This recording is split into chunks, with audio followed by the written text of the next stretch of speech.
तो आसान सवाल से शुरू करते हैं। पहले थोड़े से जो सिंपल हमारे पास सर्किट्स हैं उन पे हम बात करेंगे, फिर हम थोड़ा सा टिपिकल क्वेश्चन की तरफ जाएंगे। अच्छा, अभी मैंने इसमें किरचॉफ लॉस नहीं करवाए, सही है, और पोटेंशियोमीटर नहीं करवाया। किरचॉफ लॉ और पोटेंशियोमीटर के सवाल मैं भी नहीं कर पाऊंगा, मैं जनरल क्वेश्चंस करवाऊंगा। जैसे इस वाले सवाल को अगर आप देखें तो वो कहता है कि an electric heater is to be made from nichrome wire. Nichrome has a resistivity of 1 exponent minus 6 ohm meters at the operating temperature of the heater. The heater is to have a power dissipation of 60 watts when the potential difference across its terminal is 12 volts. Power given है और potential difference given है, resistivity भी दे दी गई है आपको। आपसे बोलते हैं for the heater operating at its designed power, calculate the current. Power equals IV का फॉर्मूला लगाया हमने, 60 वॉट्स की पावर थी, करंट मालूम करना था, वोल्टेज 12 वोल्ट, हमारे पास ऑपरेटिंग करंट आ गया 5 एम्पियर्स, ये लिख दिया।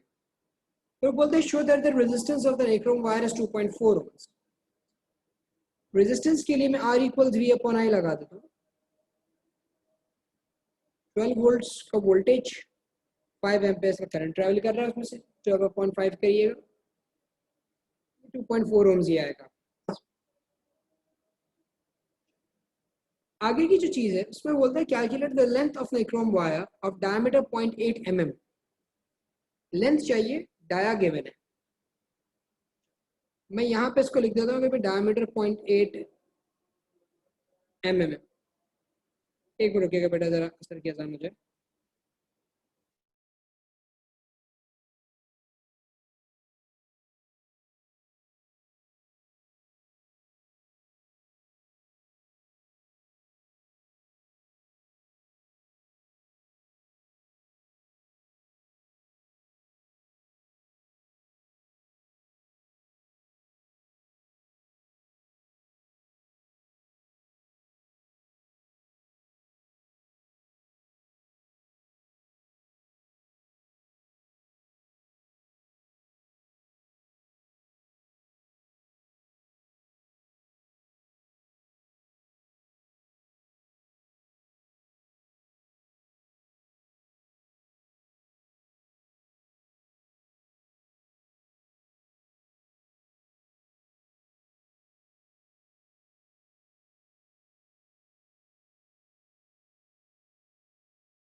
ठीक है भाई, तो हमारे पास डायमीटर जो है वो 0.8 mm है, हमें लेंथ मालूम करनी है वायर की। रेजिस्टिविटी का फॉर्मूला हमारे पास मौजूद है, R equals rho L/A। Resistance 2.4 ohms आ गई थी, रेजिस्टिविटी गिवन है 1 एक्सपोनेंट माइनस 6, लेंथ मालूम करनी है, और एरिया जो है वो πd² / 4 से निकाला जा सकता है। तो पाई डी है 0.8 एक्सपोनेंट माइनस 3 स्क्वायर अपॉन 4, यहाँ से आपके पास लेंथ आ जाएगी। अगर मैं लेंथ यहाँ पे कैलकुलेट कर लूँ जरा कैलकुलेटर के अंदर अपने पास, 2.4 into pi D square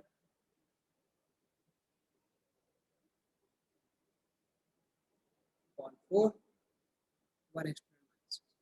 1.2 metres का वायर। एक छोटा सा आसान सा एक वार्म अप के लिहाज से सवाल था,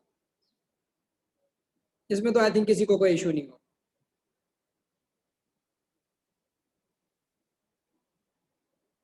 आगे बढ़ते हैं। अब वो बोलता है second heater also designed to operate from the 12 volt supply is constructed using the same nichrome wire but using half the length that is calculated in B. Length half है, मटेरियल सेम है, सही है, nichrome wire का diameter वगैरह सब same है, सिर्फ length half की गई है, वोल्टेज भी उसे 12 वोल्ट दिया जा रहा है। बोलते हैं एक्सप्लेन क्वांटिटेटिवली, क्वांटिटेटिव का मतलब ये है कि आपको कैलकुलेशंस करनी है थोड़ी सी, the effect of this change in length of the wire on the power of the heater, ये लेंथ हाफ करने से हीटर की पावर पे क्या फर्क पड़ेगा। तो देखो पावर का एक formula V square upon R देख सकते हो, मैं ये वाला फॉर्मूला क्यों लिख रहा हूँ, हालांकि मेरे पास आई स्क्वायर आर और आई वी दो फॉर्मूले हैं, मैं ये फॉर्मूला इसलिए लिख रहा हूँ क्योंकि मुझे पता है मैंने पिछले वाले वायर को भी 12 वोल्ट दी थे, मैंने इस वाले वायर को भी 12 वोल्ट दी, तो मैं कहता हूँ कि अगर मैं वोल्टेज सेम दूं तो पावर का रेजिस्टेंस से इनवर्स का रिलेशन है। If I have the same voltage supply then power is inversely proportional to resistance. This means that the lower the resistance, the greater is the power output. Power equals v square upon r का मतलब यही है कि जितनी कम resistance होगी उतनी ज्यादा आपके पास पावर आउटपुट आ रही होगी, जितनी ज्यादा रेजिस्टेंस होगी उतनी कम पावर आउटपुट आ रही होगी। Power equals V square upon R, यही बोलता है। शर्त ये होती है कि भाई सेम वोल्टेज मिल रहा हो। अब वो बोलता है कि भाई you are using a wire with half of the length, resistance का लेंथ से डायरेक्ट रिलेशन है, अगर मैं लेंथ हाफ करूंगा तो मेरे पास रेजिस्टेंस भी हाफ हो जाएगी, और अगर रेजिस्टेंस हाफ होगी तो पावर डबल हो जाएगी। Resistance gets half, power would get double. तो क्वांटिटेटिवली एक्सप्लेन करना था, आप कह सकते हो बिल्कुल the voltage acts as a constant in this case. उसका बेसिक रीजन ये है, यानी इस केस के अंदर if voltage is constant only in that case, अगर करंट सेम चल रहा होता ना, कोई ऐसा केस होता कि दोनों में करंट सेम जा रहा होता, तो फिर मैं इस वाले फॉर्मूले के थ्रू अंडरस्टैंडिंग अप्लाई करता, लेकिन इस केस में वोल्टेज सेम है इसलिए मैंने ये वाला फॉर्मूला यूज किया। Power equal V square upon R and r is directly proportional to length, so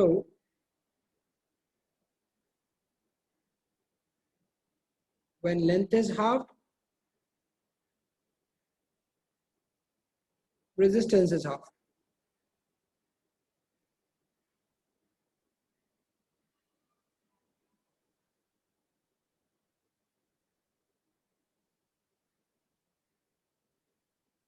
As voltage is constant,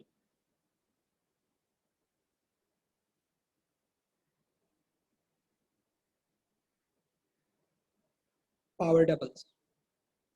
ठीक है, जितनी पावर आउटपुट पहले थी अब आपके पास पावर आउटपुट ज्यादा है, पहले 60 वॉट्स थी अब 120 वॉट्स आ रही है।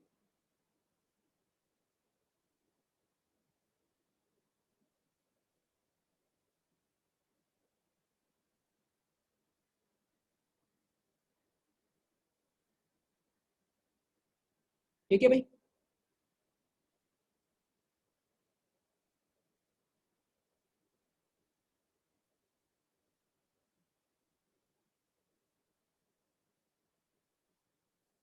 आगे बढ़ते हैं हम।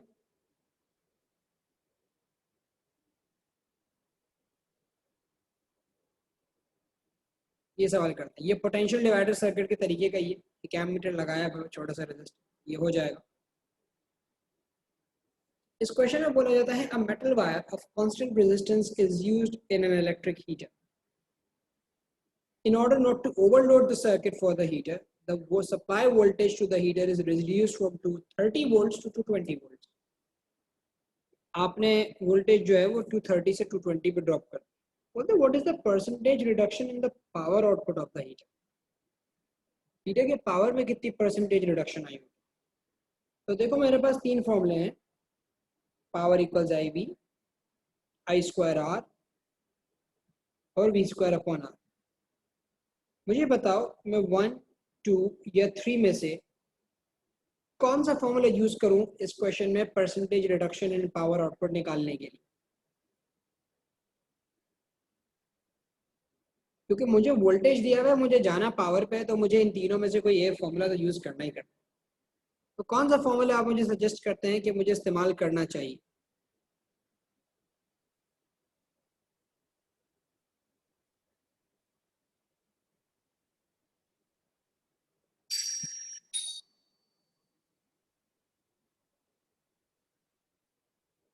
मुझे चैट पे टाइप करके बताइए।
अच्छा भाई, तो ऑप्शन आ गया मेरे पास। सबने ऑप्शन सजेशन दिए कि भाई 3 यूज़ करें। तो हाँ बिल्कुल ठीक है, हम 3 ही यूज़ करेंगे, लाजमी सी बात है, क्योंकि हमारे पास आउटपुट पे रेजिस्टेंस कांस्टेंट है। सही, ग्रेट। तो मुझे पता है कि पावर का वोल्टेज से डायरेक्टली रिलेशन, तो वो वोल्टेज स्क्वायर से डायरेक्ट रिलेशन है। अब मुझे निकालनी है रिडक्शन इन पावर आउटपुट। तो अगर मुझे रिडक्शन इन पावर चाहिए तो मैं change in power divided by initial power multiply by 100 कर देता। सही, percentage reduction in power output चाहिए होती तो मैं change in power divided by initial power multiply by 100, कि इनिशियल के मुकाबले में अभी पावर कितनी कम हो गई। अब क्योंकि मुझे पावर नहीं गिवन, मुझे वोल्टेज गिवन है, मुझे पता है कि भाई वोल्टेज के स्क्वायर से प्रोपोर्शनैलिटी है, तो मैं यहाँ पे change in voltage square divided by initial voltage square multiply by 100। ठीक, आपके पास यहाँ पे वोल्टेज पे स्क्वायर लगा हुआ होना चाहिए, ये जरूरी है। सही, खाली वोल्टेज यूज नहीं करोगे, वोल्टेज पे स्क्वायर लगा के यूज करो, क्योंकि पावर वोल्टेज के स्क्वायर से प्रोपोर्शनल है। अगर आप चाहते तो इसको लॉन्ग रूट के थ्रू भी सॉल्व कर सकते। कैसे भाई? पावर का फॉर्मूला लगा देते हैं वी स्क्वायर अपॉन आर। ठीक, तो V square upon R minus V square upon R divided by V square upon R करते थे। ये फाइनल वोल्टेज होता है, ये इनिशियल वोल्टेज होता है, ये इनिशियल वोल्टेज होता है। अगर आप इसको सिंप्लीफाई करते भी हैं तो आपको पता है ये 1 अपॉन आर ऊपर नीचे निकल के कैंसिल हो जाएगा। V F square minus V I square upon V I square, ये वही चीज आ गई जो मैंने यहाँ लिखी हुई। ठीक है भाई, तो यहाँ पे final voltage is 220, initial was 230 divided by 230 square into 100। ये आपको परसेंटेज रिडक्शन इन पावर मिल जाएगी।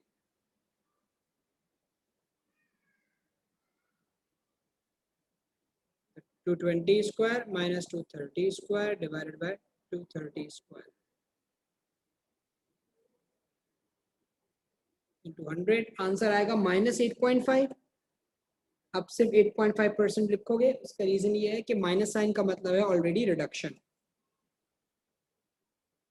तो आपको माइनस साइन दोबारा लिखने की जरूरत नहीं है। कोई मसला इस चीज में?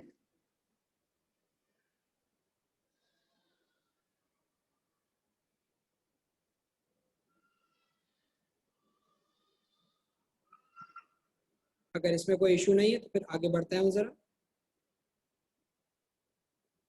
इस सवाल को पढ़ो और सोचो कि अगर पहला पार्ट इसका कैसे होगा, सिर्फ सोचो थोड़ा सा, आसान है इसलिए बोल रहा हूँ।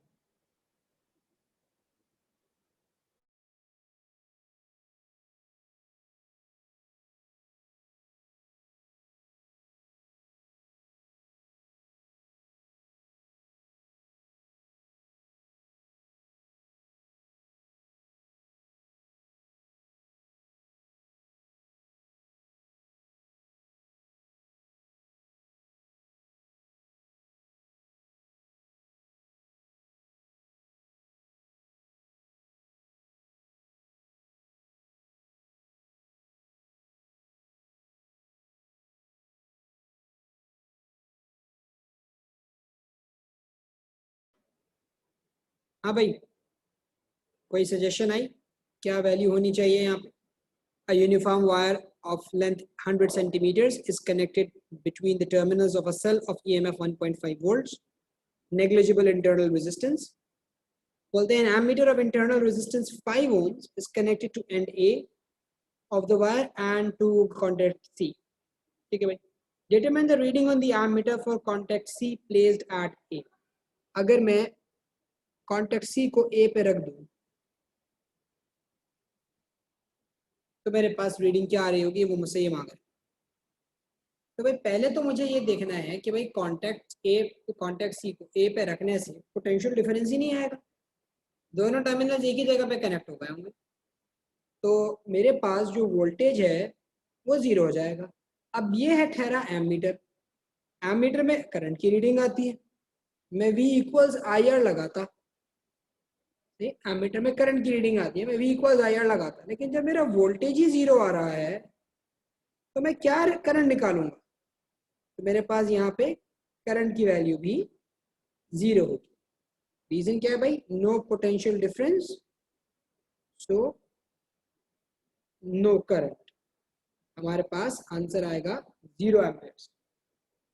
कभी कभार ना ऐसे केसेस में एग्जामिनर जो है वो डायग्राम यानी स्पेस देता है सॉल्यूशन. वो स्पेस सॉल्यूशन किस तरह इसलिए देता है ताकि बच्चा थोड़ा सा सोचने में मजबूर हो जाए कि शायद इसमें कोई लंबी कैलकुलेशन या सॉल्यूशंस वगैरह मुझे करने पड़ेंगे, हालांकि उसमें करना कुछ नहीं होता, सीधा सीधा आंसर होता है. बहरहाल आगे बढ़ते हैं अब हम जरा. अब हम बात करते हैं पार्ट बी. अगर हम बी में कंसीडर करेंगे, बी में क्या सिचुएशन. देखो, अगर वो बोलते हैं कि भाई अगर कांटेक्ट बी पे रखा जाए तो रीडिंग क्या आएगी. बी पे रखने का मतलब ये है आपने कांटेक्ट उठा के रख दिया इधर, मतलब ये कि पूरी पूरी जो वोल्टेज की रीडिंग थी वो आपके टर्मिनल्स के अक्रॉस में ड्रॉप हो रही है. नहीं, वर्किंग शो करने की जरूरत नहीं है. एज सच आप डायरेक्टली भी जीरो लिखोगे तो आंसर ठीक होगा, क्योंकि ये एक मार्क का वर्किंग शो करने की एज सच कोई नीड नहीं.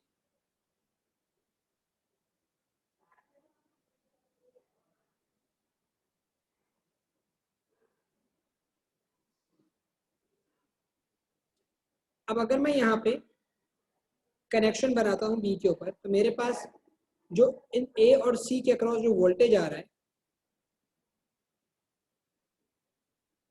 वो 1.5 वोल्ट्स का आ रहा है, और मुझे मालूम करना है करंट. अच्छा, मुझे ये पता है कि जो रेजिस्टेंस है इस एमीटर की अपनी, वो 5 ओम्स की है. तो मैं V इक्वल्स आई आर लगाता हूँ, 1.5 वोल्ट्स का वोल्टेज, करंट मुझे चाहिए, और यहाँ पे जो रेजिस्टेंस मिल रही है मुझे 5 ओम्स मिल रही है, तो ये हो जाएगा 0.3 एम्पीयर. तो मुझे पता चल गया कि भाई अगर मैं बी पे ला के कनेक्ट करता हूँ तो मेरे पास एमीटर में जो करंट जा रहा होगा वो 0.3 एम्पीयर का जा रहा होगा, तो वोल्टेज 1.5 का आ रहा है, और एमीटर के साथ जो सेल में जो रेजिस्टर लगा हुआ है सीरीज में 5 ओम्स का, तो करंट बन जाएगा 0.3 एम्पीयर. यहाँ पे कोई मसला?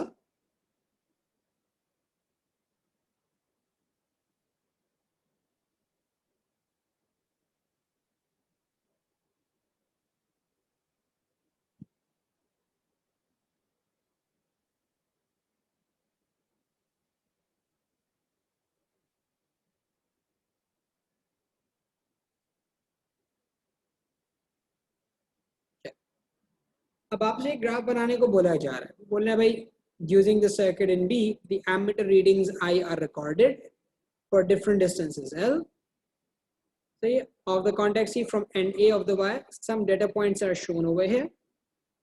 Use your answer in B.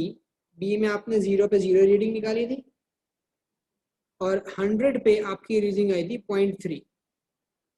तो ये दो कोऑर्डिनेट्स भी आपने मार्क कर दिए. So to use your answer in B to plot data points on figure 6.2 corresponding to the contacts placed at end A and B of the wire. अब आप उसका ग्राफ प्लॉट करना है. ये मेरा ख्याल से स्ट्रेट लाइन जा रहा है शायद. नहीं, ये कर्व है. तो जैसा इसका शेप बने आप उसको यहाँ प्लॉट करके दिखा सकते हो.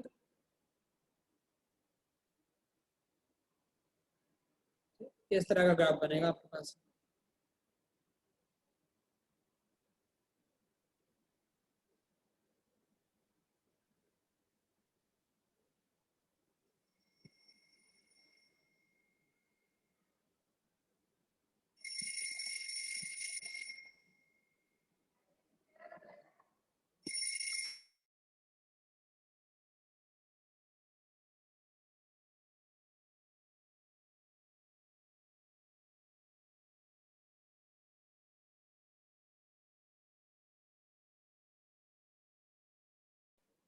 हाँ भाई, अब वो बोलते हैं बल्कि draw line of best fit करने को बोला था उन्होंने. चलो ये तो बने ये लाइन भाई, इसको उड़ा देना पड़ेगा.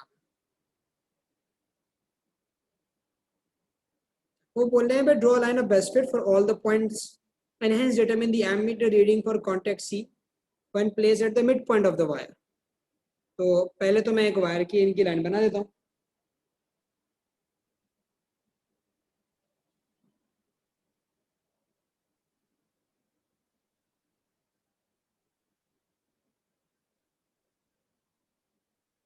ये कुछ ये जो आपका पॉइंट होगा वो एनामिलस हो जाएगा. उसको एनामली के तौर पे मैंने छोड़ दिया क्योंकि सारे पॉइंट लाइन पे आ रहे थे सिवाय उसके. इस वजह से वो पूरा ट्रेंड जो है वो ख़राब हो जाता. पर यहाँ से 50 के ऊपर रीडिंग निकाल लेना.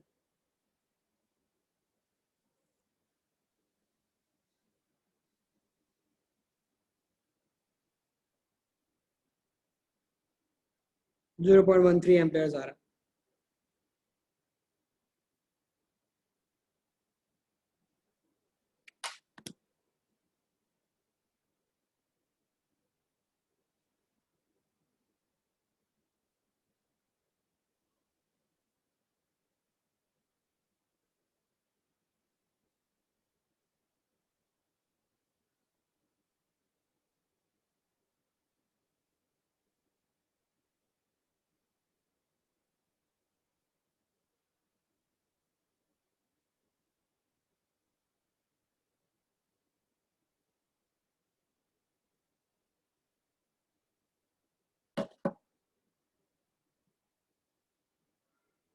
अच्छा भाई, अब अगले उस पर चलते हैं ज़रा.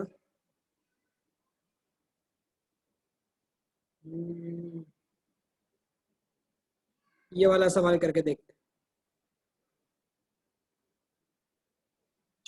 ये सवाल कहता है variable resistor is used to control the current in a circuit. Variable resistor is connected in series with a 12-volt power supply of negligible internal resistance, an ammeter and a 6 ohm resistor. सारी बातें पता है. अच्छा, अब इस question में मैं guide करूंगा, आप लोग सॉल्व कर करके मुझे आंसर्स बताना. अच्छा, वो बोलते हैं the resistance R of the variable resistor can be varied between 0 and 12. और मतलब मिनिमम अगर ये यहाँ पे होगा तो 0 ohms, और अगर ये यहाँ पे होगा तो 12 ohms. The maximum possible current in the circuit is 2 amperes. Maximum possible current जो है वो 2 एम्पेयर्स का है. बताइए मिनिमम पॉसिबल करंट कितना होगा. अब देखिए मिनिमम पॉसिबल करंट कब आ सकता है, जब आप वेरिएबल रेजिस्टर आर की मैक्सिमम रेजिस्टेंस यूज कर लें. तो जरा मुझे बताइए मिनिमम करंट आपके पास कितना आना चाहिए, कैलकुलेट करके बताएं.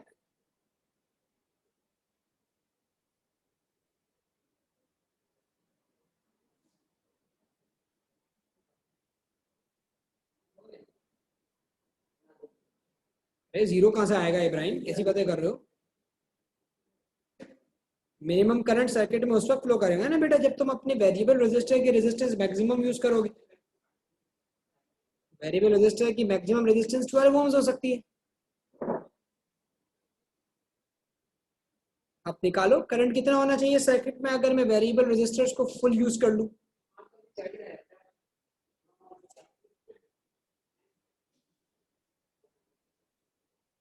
आप सॉल्व करो, मैंने अभी समझाया तो है मैंने ना, यूज करो उसको।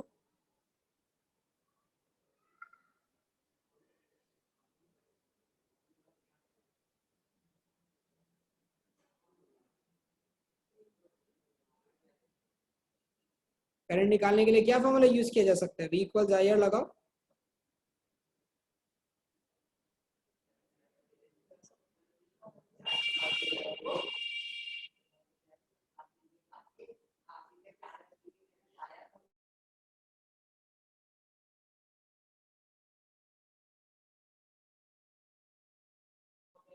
ठीक है रुबैदा, बिल्कुल करेक्ट आंसर है बेटा आपका।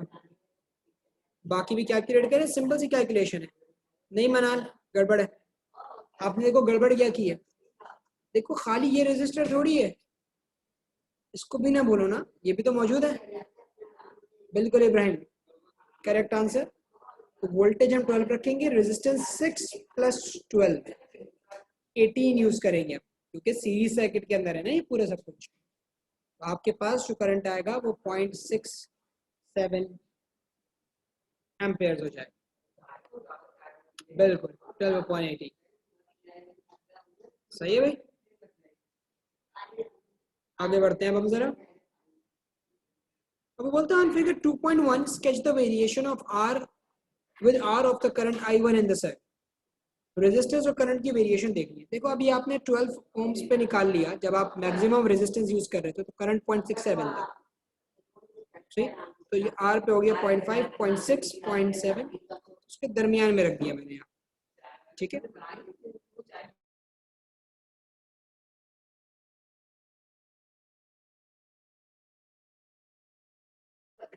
अच्छा भाई, तो हमारे पास यहाँ पे 12 ओम्स पे वैल्यू आ गई 0.67। अच्छा, उसने ये बता दिया था कि जब हमने मिनिमम मैक्सिमम करंट की बात करते हैं तो वो 2 एम्पेयर, जो करंट है आपके पास वो 2 एम्पेयर के बराबर है मैक्सिमम करंट।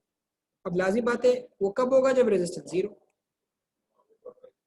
तो यहाँ पे ये 2 हो जाएगा। अब यहाँ से हम उसकी लाइन ड्रॉ कर सकते हैं, ये हमारे पास इसका आंसर आ जाए। इसमें कोई कंफ्यूजन है तो पूछ लो।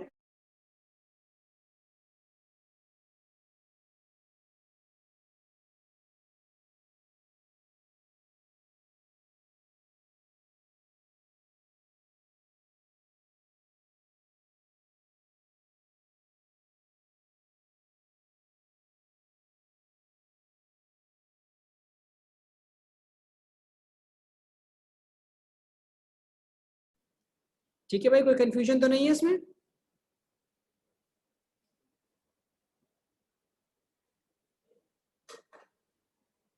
ठीक है भाई। मिनाल, इसमें बेटा क्या कंफ्यूजन आई है? तुमने इतने टाइम बाद क्लासेस ज्वाइन की है, इस दौरान क्या चल रहा था तुम्हारा सिलसिला?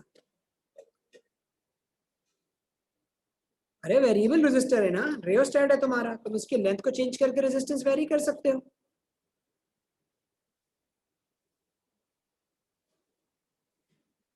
और नहीं तो क्या। कहाँ गायब कहाँ थे तुम?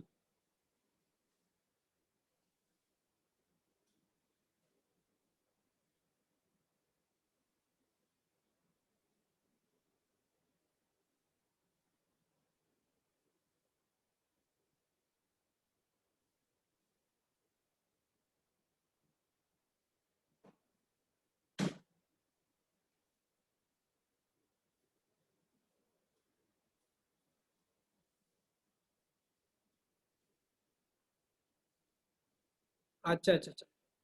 यार मुहर्रम की वजह से ठीक है, लेकिन तुमने तो मतलब काफी 1.5 महीने बाद शायद क्लासेस ज्वाइन की है। 1.5 महीने से गायब चल रहे थे मेरे ख्याल से, तो मुहर्रम तो चलो अभी समझ में आता है।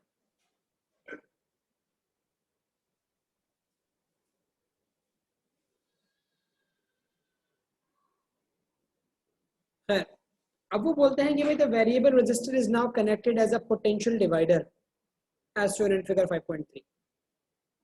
Calculate the maximum possible and the minimum possible current I2. Maximum possible current क्या होगा, मिनिमम पॉसिबल करंट क्या होगा. देखिए ये पोटेंशियल डिवाइडर है, इसको आप कनेक्शन किस किस तरह से कर सकते हैं. या तो ये इधर कनेक्ट होगा,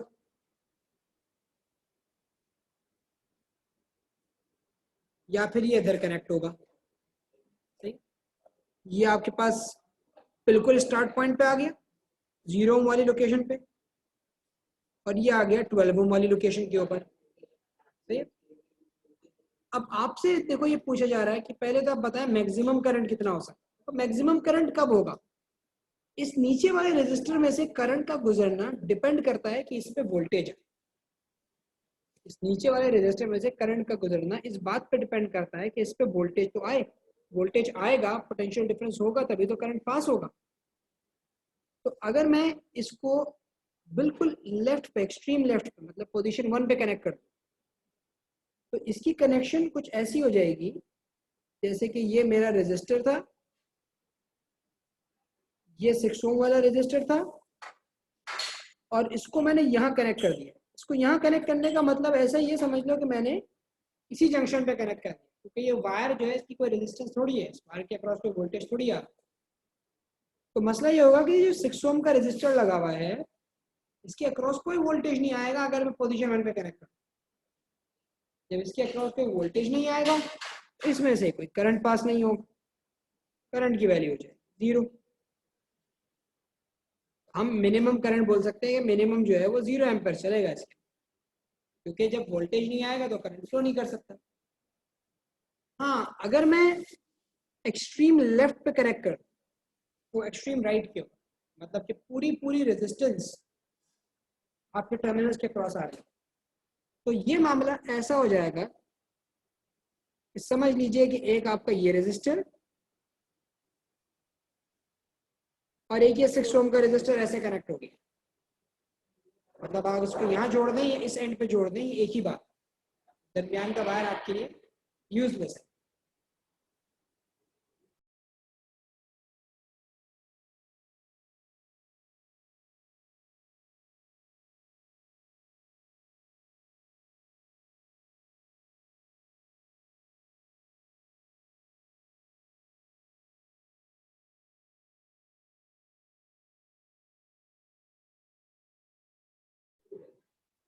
चले भाई, तो सॉरी मेरा उस पर नेट डिस्कनेक्ट हो गया था, इस वजह से आवाज़ नहीं आ सकी आप लोगों को.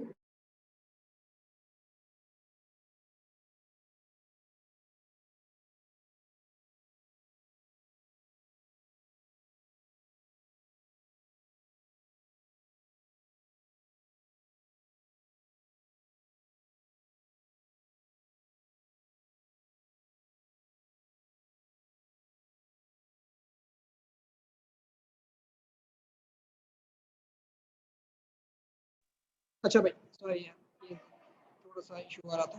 खैर, अब हमें मुझे चाहिए यहाँ पे कि भाई मैक्सिमम करंट कितना फ्लो कर सकता है. मैक्सिमम करंट देखो तब फ्लो करेगा जब आपके पास इस रेजिस्टर के ऊपर वोल्टेज आएगा. तो जब मैं उसको एक्सट्रीम पे बिल्कुल कनेक्ट कर दूंगा ना, तो फिर इसका मतलब ये है कि ये इस वाले रेजिस्टर के साथ पैरेलल में आ गया. तो जितना वोल्टेज इस रेजिस्टर पे आ रहा होगा उतना ही वोल्टेज नीचे वाले रेजिस्टर पे भी आएगा.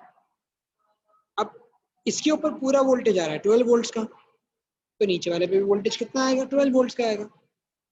तो मैं V इक्वल IR अप्लाई करके करंट की वैल्यू निकाल सकता हूँ कि भाई मैक्सिमम करंट आपके पास 2 एम्पीयर का आ रहा है.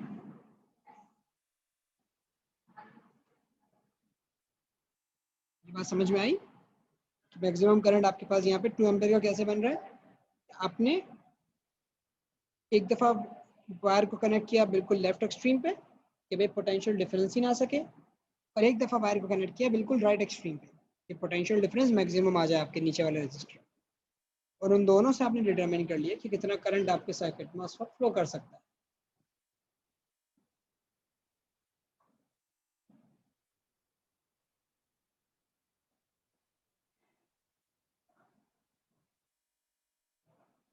अब इसका IV ग्राफ कराने को बोल दिया भाई. तो फिलामेंट लैम्प का, तो अगर आपको याद हो फिलामेंट लैम्प का आईवी ग्राफ ये होता है कि शुरू में स्ट्रेट लाइन और उसके बाद वो वोल्टेज की तरफ बेंड हो जाता है। तो इसलिए वोल्टेज की तरफ बेंड होना शुरू हो जाता है। हॉरिजॉन्टल नहीं करते ना, मुझसे गलती से हॉरिजॉन्टल हो गया। तो वोल्टेज की तरफ इसलिए बेंड होता है कि जैसे जैसे आप वोल्टेज बढ़ाते हो और करंट बढ़ता है, उससे फिलामेंट लैम्प में हीटिंग इफेक्ट आता है।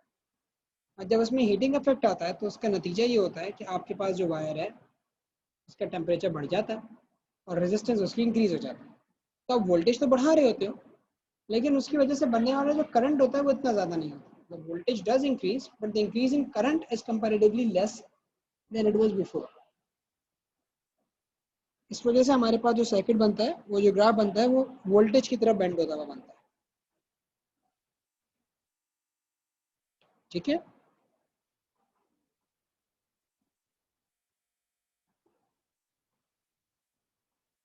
बोलो तो हाँ, सवाल पूछ लो तुम।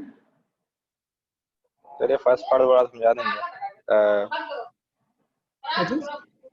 सर वो पिछला पार्ट समझा देंगे दोबारा, वो मिनिमम मैक्सिमम करने वाला। भाई मिनिमम तो तुम्हारे पास करंट जीरो होगा ना। क्यों जीरो होगा? क्योंकि तुमने वायर को ऐसे पॉइंट पर लाके कनेक्ट कर दिया कि नीचे वाले रेजिस्टर के ऊपर कोई वोल्टेज ही नहीं आ रहा। नीचे वाला रेजिस्टर जो सर है वो, वैसे सर बोलो। मिनिमम करंट उस वक्त नहीं आना चाहिए कि जब रेजिस्टेंस आपकी हाई हो। अरे अल्लाह के बंदे, करंट तो देखो किस पे पूछ रहा है वो नीचे वाले रजिस्टर में पूछ रहा है ना करंट। तो नीचे वाले रजिस्टर जी में करंट तो डिपेंड कर रहा है, पहले उसमें नीचे वाले रजिस्टर पे वोल्टेज तो आए, क्योंकि रेजिस्टेंस तो नीचे वाले रजिस्टर की फिक्स हुई हुई है ना। वो पूरे सर्किट की रेजिस्टेंस भी नहीं मांग रहा तुमसे, वो पूरे सर्किट का करंट भी नहीं मांग रहा वो तुमसे। वो मांग रहा है सिर्फ नीचे वाले रजिस्टर के अंदर फ्लो होने वाले करंट के बारे में।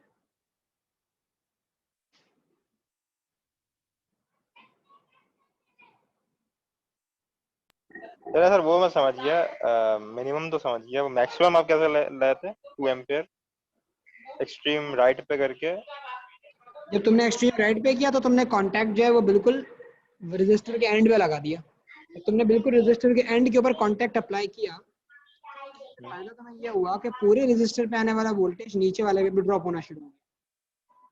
क्योंकि जब आप रजिस्टर के अक्रॉस वायर अटैच करते हो ना पोटेंशियल डिवाइडर सर्किट्स के अंदर इस तरह से, तो जितना रेजिस्टेंस यानी आप कंसीडर करते हो उतना वोल्टेज आपको मिलता है। अब ये पूरा वेरिएबल रजिस्टर था, तो आपने जितने जितने पोर्शन के अंदर कंसीडर करना शुरू की रेजिस्टेंस, उतना उसी हिसाब से उसी रेशियो से आपको वोल्टेज मिलना शुरू हो गया। अब वही मामला हुआ कि जब आपने बिल्कुल एक्सट्रीम राइट पे किया तो आपने टोटल रेजिस्टेंस कंसीडर कर ली। जब आपने टोटल रेजिस्टेंस कंसीडर की तो आपके पास जो करंट आया वो भी उसी टोटल रेजिस्टेंस कंसीडर की, तो आपके पास जो वोल्टेज आया वो भी टोटल वोल्टेज आ गया। मतलब आप पूरे रेजिस्टर के अक्रॉस आने वाला वोल्टेज जो है वो नीचे वाले रेजिस्टर के ऊपर ड्रॉप करवा रहे हो।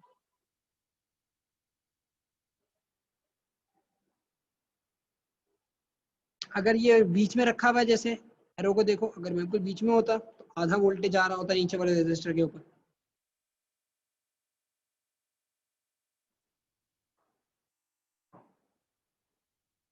मतलब उस पर 6 वोल्ट आ रहा था उसमें। सर तो ऐसे ही यूजुअली आते हैं पोटेंशियल डिवाइडर के सवाल जैसे, हाँ ऐसे ही आते हैं, क्यों क्या हो गया इनमें? और उस पे ऐसे ही क्या बोलते हैं सिनारियो चलता रहता है। हाँ, जैसे अभी पीछे भी मैंने तुम्हें एक सवाल कराया था, उसी लॉजिक का तो था। सही है सर। नहीं मिनहाल इसमें रेजिस्टेंस टेम्परेचर बढ़ने की वजह से नहीं बढ़ी है, ये अलग चीज़ है।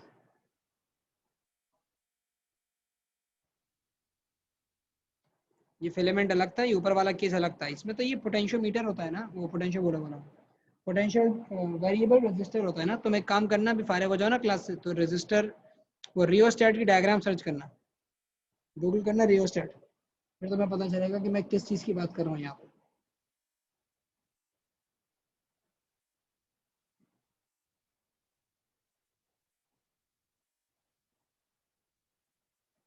अब वो बोलते हैं resistor of resistance 6 ohm is replaced with a filament lamp in the circuits of figure 5.1 and 5.3.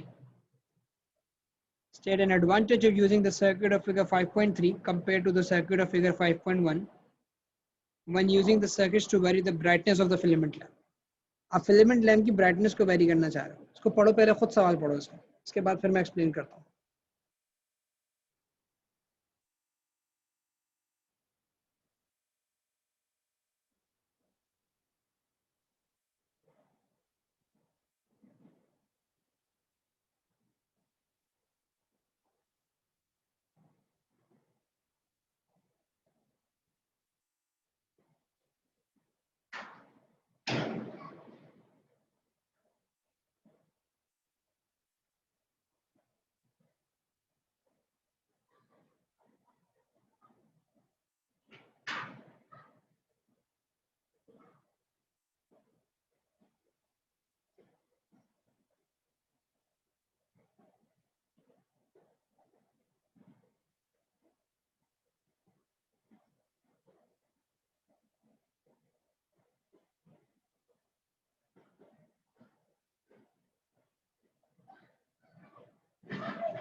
चलिए, अब आप लोगों ने सवाल पढ़ लिया होगा।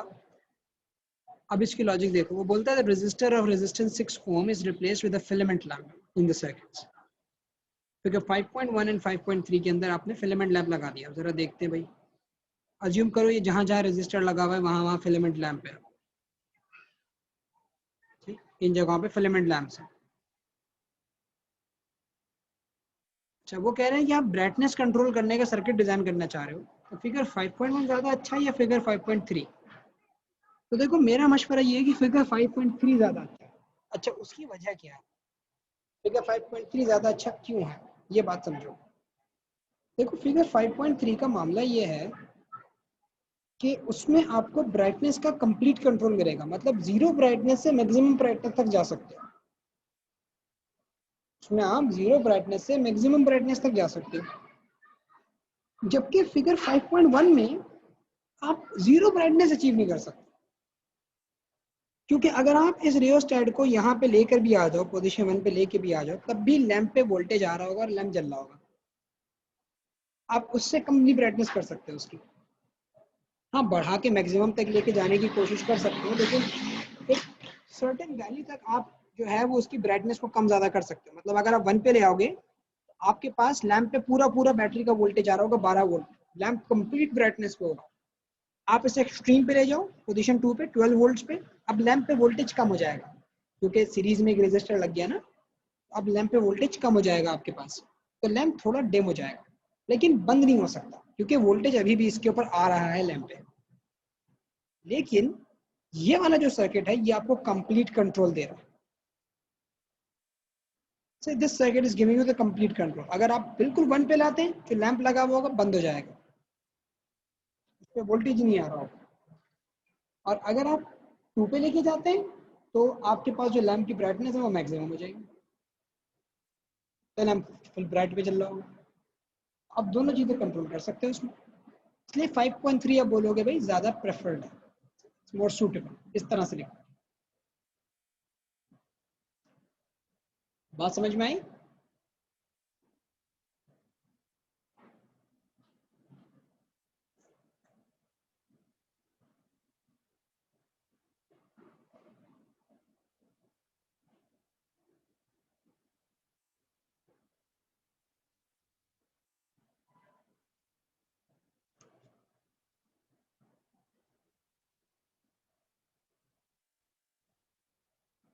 चलो, फिर आज के लेसन यहीं पे रखते हैं।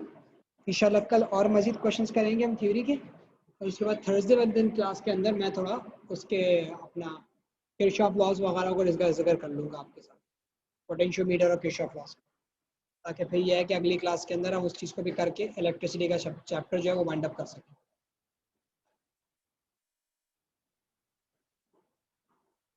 नहीं, मैंने हाल वेव्स नहीं किया बेटा, हमने वेव्स करना है अभी हमने। ठीक है भाई, अल्लाह हाफिज़।